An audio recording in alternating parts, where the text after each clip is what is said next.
Okay, here we are in the Colorado Rockies at about 8,000 feet elevation. I've got my two dogs here and we're hiking on a trail just southwest of Denver a little bit. And I came upon the Colorado state flower, which is Colorado blue columbine. And here is this incredibly beautiful specimen. Here you can see it has these lovely long spurs. Some say that the name Aquilegia, which is the Latin genus for this species, these spurs look like the talons of an eagle, and that word in Latin comes from eagle, or means eagle. And here you can see that some fruit formed, and then the flowers here.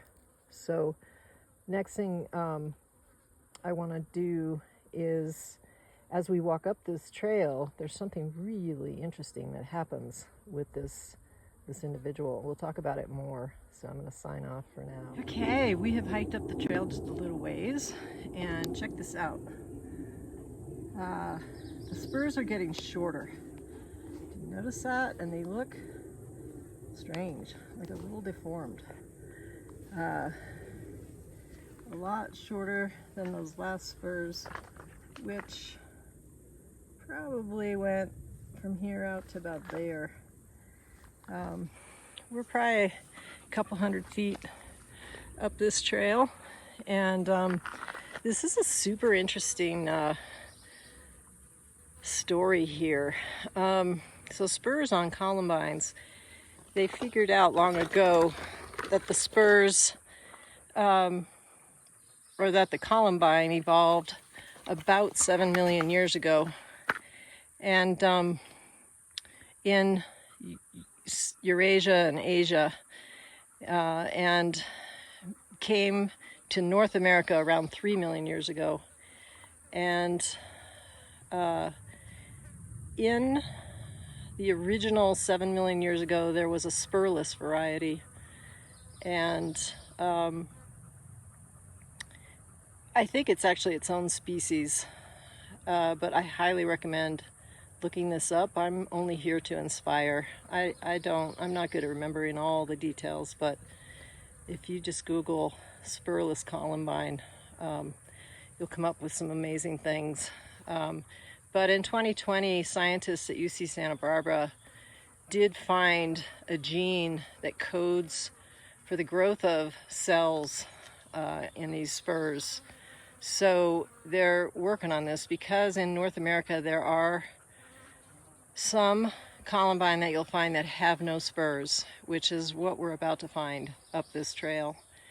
And so spurs, the really cool thing about this is that columbine species that have spurs, there are many more species in that particular morphological type, and there's only in the columbine that's the original spurless columbine in Asia and Eurasia, there's only 1 or 2 species. They say 4, but if you research it, there's only 1 or 2 species.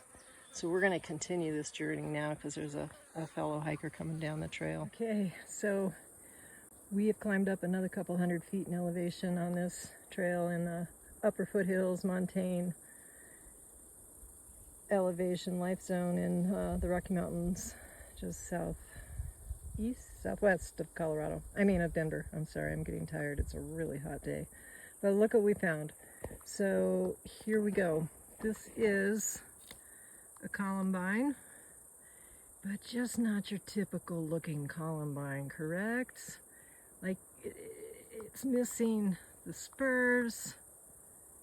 The sepal is there. The white part is gone. There's no spurs. So, it just begs the question, what is going on here genetically? I'm not a geneticist. I don't claim to be one, and I fumble up my words when I talk about it. But I do find it extremely intriguing that we have these forms not common in Colorado, of columbine, our state flower, that have no spurs. So you're not going to get the hawk moths, the hummingbirds, the things with the long tongues that can reach that nectar way down in those spurs on these flowers. It's going to be just bees. I just saw a bee on this Mertensia right here, which is lanceolata, I think, or Mertensia. Forget the specific epithet. Anyhow, lovely little flower. We digress, though. This is our famous spurless incredible columbine, which I hope you will research a little bit, check it out, learn about it. Really super interesting.